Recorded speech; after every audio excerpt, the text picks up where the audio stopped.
can you serve? No, the state of Michigan. Oh. That's just some of the highlights from Michigan Governor Gretchen Whitmer's TikTok account. She goes by Big Gretch on the social media platform. Call it TikTok for me and not for thee, because TikTok is banned from state-owned devices in Michigan because of fears of Chinese spying, except, of course, for the governor's TikTok account. Brian Entin is here, correspondent extraordinaire and social media genius, guru, expert. There you go. Well, you got a lot more followers than I do, so I'm envious. But is there an explanation for why the governor should be able to have TikTok that the Chinese use to spy on Americans and nobody else in the state's allowed to? Well, people in the state are allowed to have TikTok. Right, not on state devices. Yeah, the ban went into effect March 1st. No TikTok on state devices, but there are exceptions, they say. The governor has a special cell phone that's not hooked up to any of the state systems, her spokesperson says, and that she only does TikTok on that one cell phone. And they say also that certain law enforcement agencies can also have a special cell phone to do TikTok. They say it's still important so that they can get messages out to the public. But obviously, I mean, it's not really a good look when you put the ban in place. This goes to, like, TikTok for thee, for me, not for thee. Yeah. This isn't her first rodeo at that game either. We think about COVID when she was missed lockdown and then had the big dinner party and had to apologize for that. We have a picture of it. But it brings up this interesting point about TikTok, because there's discussions about banning TikTok on state devices, on federal devices, because of the Chinese spy risks.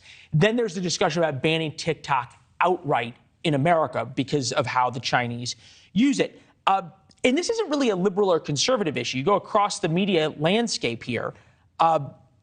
A number of warnings from everybody from ABC News, CNN, Fox, MSNBC. Take a listen.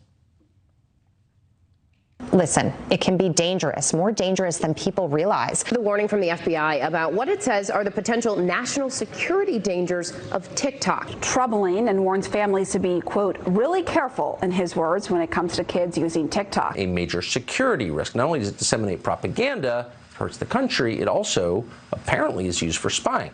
The danger of TikTok, owned by a Chinese company. You got Andrea Mitchell and Tucker Carlson basically saying the same thing. Might be time to pay attention. That said, they've got 100 million users in the United States. You spend a lot of time on Twitter, hundreds of thousands of followers you interact with.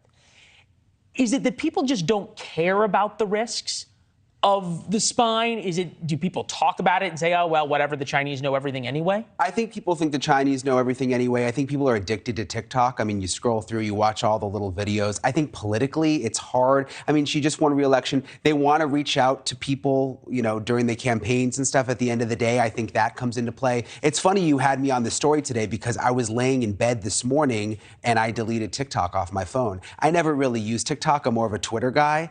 But I don't know why. I just had it on there. You just had an epiphany? I forgot finally? about it. Yeah, I forgot about it. Someone sent me a TikTok link and it opened the app and I was like, oh my God, I actually had it on my phone and I deleted it right away. But it doesn't look good for her. But again, I think the way they have it set up, I mean, she's on the special phone. I mean, they're really going out of the way. The flip side, though, is right. You're supposed to always be the one to set the example. Yeah. Which she's never exactly excelled at. And she doesn't have that many followers, by the way, in there. She has like 200,000. I mean, it seems like she could have cut out TikTok and still done Instagram. Followers, though. I mean, it's okay. I actually thought she'd have more. Huh. Interesting. Yeah. I mean, speaking from a guy who has serious following on social media, that's why your ratings on Banfield were so good last night. You think? They were. That's what I heard. Those are my people on Twitter. Those are like my friends. They're like, we've become friends. There you go. Yeah. All right. So your friends will see you tonight on Banfield as well. Coming up in a couple hours, what do you have on the big show? We are going to be talking about Idaho, going through the full search warrants, talking about everything that's come out over the last couple of weeks. Also, I think you did this, Murdoch, you're going to do it, officially filing the appeal. Yeah. Which is big news. I mean, that story, it's not going to end. And I know you'll get into this, but there's real reasons that, vast swaths of legal experts say he may really have a chance to appeal. And how's he going to pay for it, by the way? He claims he doesn't have any money, but these expensive lawyers have already signed on. Yeah. Where's all the money coming from? We're going to talk about that, too. Oh, I like that. Yeah. Follow the money. It's what reporters do, as you are one of the best at it. Brian, good to see you. Thank you. Thanks for watching. Go to newsnationnow.com to find NewsNation on your television provider. And don't forget to subscribe. Click the red button to to get more of NewsNation's fact-driven, unbiased coverage.